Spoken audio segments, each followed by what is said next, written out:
Back, you're tuned into Trendz. So it's that time of the year again when South Africans who are passionate about books will be able to access the diverse content produced by our world-class book industry all throughout Africa, mingling and debating with a wide variety of authors who might otherwise never get to put faces to their names. And all of this is happening at this year's South African Book Fair under the auspices of the South African Book Development Council, currently underway in Newtown.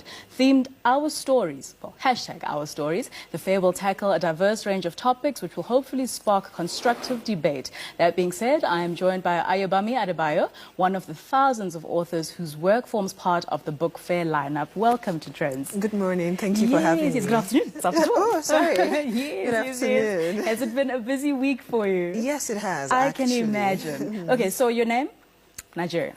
Yes. Okay, and are you based in South Africa or have you literally traveled for the book fair? I've traveled for the book fair. Oh, fantastic. Actually, yes. Absolutely fantastic. So is this your first time at the book fair, or, you know, do you form part of other festivals that happen in South Africa, never mind the rest of the continent? This is my first time in South Africa, but I was in Cape Town for another book fair earlier in the week before coming down to Johannesburg. So how is all of this? Is it like, well, how different or how similar are you finding Johannesburg and, or even, well, Johannesburg, Cape Town and Nigeria? I mean, I feel like, and I've been here for just barely a week, so I felt like Cape Town felt very different to me from Johannesburg. I got to Johannesburg yesterday, and it reminded me of Lagos in many ways. The hustle, the bustle, the bright lights, the city that never sleeps. I've heard that about, are you from Lagos?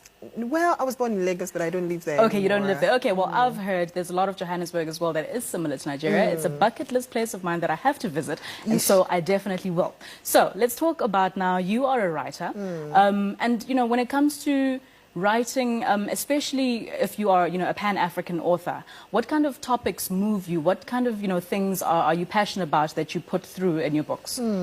So I'm interested, first of all, in people. And what are our motivations.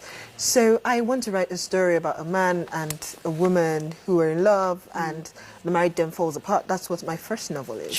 But what I'm interested in is why these particular people, what about the way they were brought up, the circumstances they faced, you know, some of the challenges they've had in life. What about those things make it impossible for them to come together and stay together? So I want to tell stories about why we are the way we are.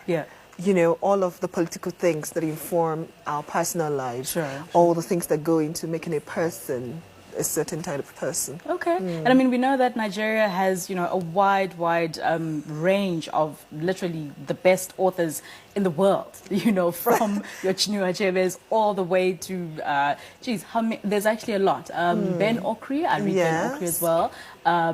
Chimamanda Adichie, like there's just a lot, and right now I'm just struggling to bring all of them to, you know, to the top of my mind. But there's a lot, and, you know, writing culture, is it very rife? You know, were you brought up in a kind of family that was very into literature and knowing your history? Because another thing that I think South Africa especially has been very slow on is celebrating who we are, you know, from our tradition to our cultures. It always has to come from the West before, you know, we then say, oh, okay, we are actually cool, we're actually dope. But one thing about Nigeria and, you know, the people, someone once said, it's maybe something in your food, it's something in the air, but if there's one thing that Nigerian people and celebrities and authors do, it's tell their own lives so well. And another thing, the support and belief in each other.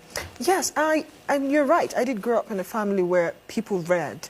And my parents, my mother in particular, when I told her I wanted to read, she was very particular about the kind of influences she wanted me to have. So she went to the bookshop and bought books by African writers and said, you need to read these people first if you want to write books. Because you need to find yourself and find your own voice and those voices that have come before you. So I think that in Nigeria we have, like you mentioned, a very rich literary tradition. And that is something that I draw on and I think inspires other writers who are coming up. Fantastic. And so you've written as well for the likes of Elle magazine and others, and, you know, like you are, you know, an author as well as in magazines and print and all of that. What do you love the most, and what are you looking forward to? And right now at the book fair as well, what are you looking forward to happening this weekend? Yes, I mean, it's a very exciting weekend. It's a great lineup of writers from all over the continent, you know. So that's one of the things that I'm looking forward to, meeting people from Kenya, from places I have not been to.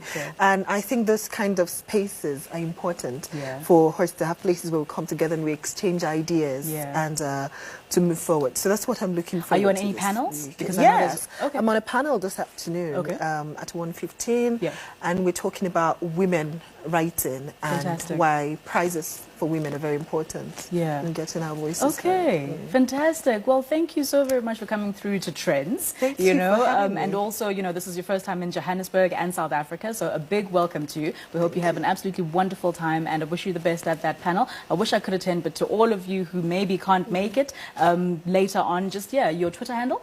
At Ayobami Adebayo. Ayobami Adebayo. I like that. AA. Yes. Thank you. All right. So what makes a perfect spring day wardrobe for you?